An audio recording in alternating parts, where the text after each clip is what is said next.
जय हिंद एवरीवन। आप सबका आपके यूट्यूब चैनल राष्ट्रीय सेवा पे स्वागत है। आज हम 17 जनवरी 2025 के करंट अफेयर्स डिस्कस करेंगे एंड जो दो तीन न्यूज 16 की इंपॉर्टेंट थी वो न्यूज भी मैंने आज के यहाँ पे सेशन के साथ इंटीग्रेट कर दी है। ठीक है, सुप्रीम कोर्ट से रिलेटेड एक आज इंपॉर्टेंट न्यूज है क्योंकि कल हम देखते हैं कि 33rd जज, 34 टोटल स्ट्रेंथ है, 33rd जज यहाँ पर अपॉइंट किया गया। ठीक है, तो ये तीन चार न्यूज हैं बहुत इंपॉर्टेंट। सबसे इंपॉर्टेंट न्यूज तो यहाँ पे ये है, that is third launch pad cabinet ने अप्रूव कर दिया है। ठीक है, इससे पहले दो यहाँ पे लॉन्च पैड थे, अब थर्ड लॉन्च पैड यहाँ पे एस्टैब्लिशमेंट उसके लिए अप्रूवल मिल गया है कैबिनेट से। The third launch pad envisages the establishment of launch infrastructure at Sriharikota. ठीक है, श्री हरिकोटा आपको पता है ईस्टर्न कोस्ट पे, यहाँ पे इसी की यहाँ पे फेमस लेक है Pulicat lake. Okay, for the next generation launch vehicles of the ISRO and also to support as a standby launch pad for the second launch pad. एक तरीके से सेकेंड लॉन्च पैड SLP के लिए ये कहीं ना कहीं एक स्टैंड बाय की तरह भी काम करेगा and it will enhance the launch capacity for the future Indian human space flight mission.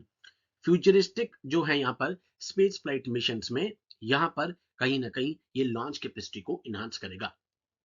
Okay, next news आप सबने देखा ही कल। ठीक है, प्राइम मिनिस्टर जी ने ट्वीट भी करी, बहुत बड़ा दिन था जब हम चौथी कंट्री बनते हैं। ठीक है, in the historic achievement the SpaDeX that is space docking experiment यहाँ पे सक्सेसफुली यहाँ पे कंप्लीट किया गया कल 16 जनवरी को। उसके बाद हम देखते हैं कि इंडिया उस एलीट ग्रुप में आ गया है जिसने अपने स्पेस डॉकिंग ऑपरेशंस को एग्जीक्यूट किया है एंड इंडिया चौथी कंट्री बन गई है इस टेक्नोलॉजिकल फीट को अचीव करने वाली। ठीक है, अब दो इसमें सैटेलाइट्स थी वो आपके लिए बहुत इंपॉर्टेंट है यहाँ पे। ठीक है, ऑलमोस्ट उनका जो वेट था 220 kg था। क्या नाम था उनका अभी हम डिस्कस करते हैं। ठीक है, स्पेसजेक्स A, स्पेसजेक्स B। I hope this is clear. उन दोनों का आपसे नाम पूछा जा सकता है यहाँ पे। ठीक है, this ground breaking mission aims to showcase India technological progress in the spacecraft docking undocking a critical capability for the future advancement. ठीक है, कहीं ना कहीं नो डाउट टेक्नोलॉजिकल फीट यहाँ पे ये दिखा रहा है। अब इट डेवलप इसके मेन गोल्स क्या थे स्पेसजेक्स के, यहाँ पे चार मेन गोल इसके हैं। Number 1, develop and demonstrate technology for the rendezvous and docking using two small space crafts. ठीक है, एक का नाम था चेजर, एक का नाम था टारगेट, दो थे यहाँ पे।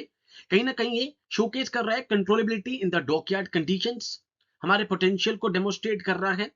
Number 4, test power transfer between the docked spacecraft. ये चार चीजें कह सकता हूं यहां पर मेन गोल था स्पेसजेक्स मिशन का। कौन कौन सी दो थी मैंने आपको बताया, number 1 is the chaser and number 2 is the target.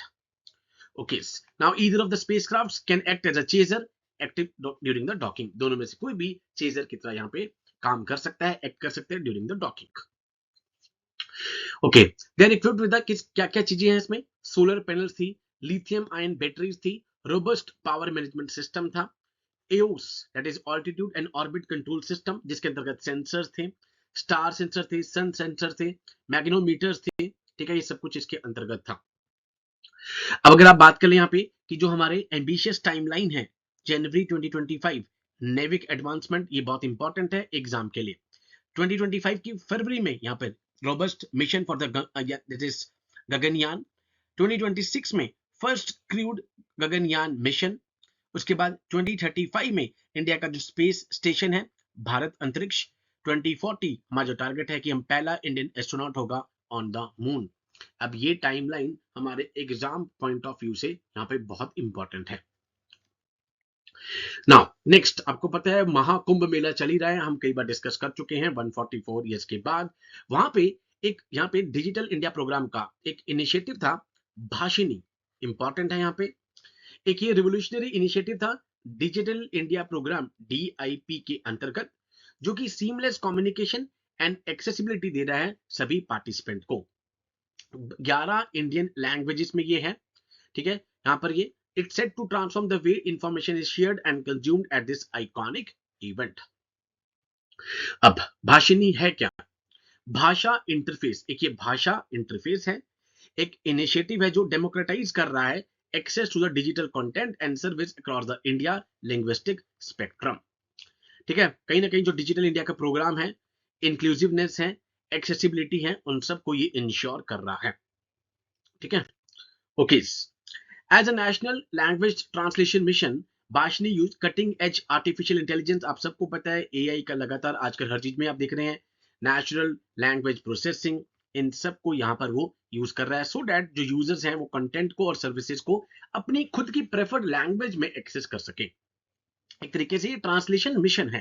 ठीक है, ट्रांसलेशन मिशन है जिसको यहाँ पे digital India Bhashini division implement कर रहा है, जो कि डिजिटल इंडिया कॉर्पोरेशन का ही एक डिवीजन है। I hope this is clear. तो इस तरीके से ये वहां पे काम होगा।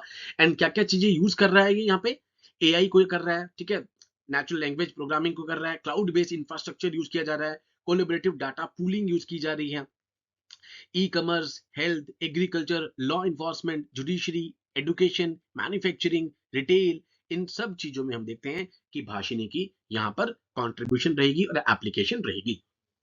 ओके, कल अब 16 जनवरी को जो लोकपाल ऑफ इंडिया है उन्होंने सेलिब्रेट किया अपना first foundation day. Lokpal last year खूब न्यूज में था। हम देखते हैं फाउंडेशन डे यहाँ पे मैनेक शॉ सेंटर में सेलिब्रेट किया गया, जहां पे chief justice of India Shri justice Sanjiv Khanna ji भी यहाँ पे थे। अब इसमें इंपॉर्टेंट क्या है, एक तो लोकपाल, आपने पाल वर्ड पढ़ा होगा, दैट इज इंग्लिश में आप पढ़ते हैं दैट इज अ फ्रेंड। ठीक है, लोगों का फ्रेंड लोकपाल। इनके चेयरपर्सन यहाँ पे Shri justice A M Khanwilkar last year ही यहाँ पे इन्हें लगाया गया था। ठीक है, अब इसमें इंपॉर्टेंट क्या है, Lokpal defender of the people, people's friend, लोगों का दोस्त। एक ही एंटी करप्शन अथॉरिटी होती है और द बॉडी ऑफ ओबर्ट्समैन, ओबर्ट्समैन यहाँ पे जो यहाँ पे गवर्नमेंट का कोई एम्प्लॉय कह दो जो ये सारी चीजें इन्वेस्टिगेट करता है और सब कुछ इन्वॉल्व होता है, who represent the public interest in the Republic of India, that's called a Lokpal. अब जो टर्म है लोकपाल, ये पेपर में एफकेट टाइप में पूछा जा सकता है। एल.एम. सिंघवी इन्होंने 1963 में इसको यहाँ पर क्वाइन किया था। आप सबको पता है अन्ना हजारे, ठीक है, एक मूवमेंट यहाँ पे शुरू हुई थी। ठीक है, जिसके बाद हम देखते हैं कि आम आदमी पार्टी बनी। ठीक है, पहले एंटी करप्शन के लिए एक मूवमेंट स्टार्ट हुई थी एंड धीरे धीरे करके हम देखते हैं तो उसके बाद हम पार्टी देख रहे हैं। नाउ इंडोनेशिया के president 76th Republic day finally यहाँ पे डिसाइड हो गया है कि वो चीफ गेस्ट होंगे एंड ये चौथी बार होगा जब कोई इंडोनेशिया का प्रेसिडेंट यहाँ पर चीफ गेस्ट होगा हमारे रिपब्लिक डे सेलिब्रेशन पे। ठीक है, at invitation of prime minister Narendra Modi, President Subianto will pay a state visit to India on 25th and 26th of January. I hope this is clear. Okay, next news. 33rd जज justice के विनोद चंद्रन ने यहाँ पे oath ली है supreme court के जज की तरह and chief justice of India ने उनको ओथ दिलवाई है। ठीक है, अब नंबर 1 अगर आपने देखा हो कि जजेस को यहाँ पे चीफ जस्टिस को प्रेसिडेंट अपॉइंट कर रहे हैं, ओथ कौन एडमिनिस्टर करता है, या तो प्रेसिडेंट और any person appointed by him. इसलिए जनरली जो यहाँ पर प्यून जजेस होते हैं, प्यून जजेस जिन्हें कहते हैं, प्यून जजेस कौन होता है, 34 एट प्रेजेंट स्ट्रेंथ है सुप्रीम कोर्ट की, 33 plus 1 chief justice of India के अलावा 33 क्या है, प्यून जजेस। प्यून जजेस में हम देखते हैं generally chief justice of India यहाँ पर ओथ को एडमिनिस्टर करते हैं। ठीक है, अब एक वैकेंसी रह गई है, 33 यहाँ पर फुल है। Center on Monday cleared the appointment of Justice Chandran, the Patna High Court Chief Justice, to the Apex Court on the recommendation made by Collegium.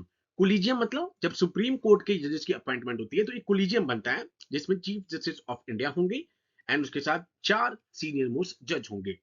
वहीं बात कर ले हम हाई कोर्ट की तो उसमें चीफ जस्टिस ऑफ इंडिया के साथ 2 सीनियर मोस्ट जज होंगे। ठीक है, आप देखेंगे कि जो 4 सीनियर मोस्ट जज हैं इन्हीं में से नेक्स्ट हमारे पास चीफ जस्टिस ऑफ इंडिया आते हैं, बिकॉज सीनियर मोस्ट जज को ही चीफ जस्टिस ऑफ इंडिया यहाँ पर बनाया जाता है। जो भी आउटगोइंग चीफ जस्टिस होते हैं, जैसे भी हमने देखा कि जब नवंबर दिसंबर में अपॉइंटमेंट होती है कि जो outgoing chief justice of India हैं वो यहाँ पर राष्ट्रपति जी को यहाँ पर इन शॉर्ट पहले लॉ डिपार्टमेंट को, लॉ मिनिस्ट्री को यहाँ पे next chief justice of India का नाम रिकमेंड करके जाते हैं एंड सीनियर मोस्ट जज को यहाँ पर बनाया जाता है। ठीक है, तो आपने ओथ में यहाँ पे कंफ्यूज नहीं होना कि भाई चीफ जस्टिस ऑफ इंडिया ने ओथ दिलवाई, ठीक है, प्रेसिडेंट या फिर any person appointed by him. ठीक है, तो ये थे हमारे पास इंपॉर्टेंट 16th और 17th के आज के इंपॉर्टेंट करंट अफेयर्स। आपने देखा है कि इंग्लिश की सीरीज सुबह स्टार्ट हो गई है, एफकैट की सीरीज स्टार्ट हो गई है। ठीक है, एंड उसके अलावा करंट अफेयर्स डेली बेसिस पे आ ही रहे हैं। तो प्लीज अगर किसी ने अभी भी आज ही चैनल देख रहा है तो वो लगातार पिछले 6 महीने के शॉर्ट्स जरूर देखें, बिकॉज शॉर्ट्स में सारे करंट अफेयर्स मिलिट्री के हों या फिर साइंस एंड टेक्नोलॉजी के हों, इकोनॉमिक्स के हों, ज्योग्राफी के हों, पॉलिटी के हों, सारे कवर्ड हैं। प्लस डेली बेसिस पे हमारे करंट अफेयर्स यहाँ पे सारे इंपॉर्टेंट करंट अफेयर्स को यहाँ पे कवर कर रहे हैं। So with these words, I conclude my today's session. Jai Hind to all.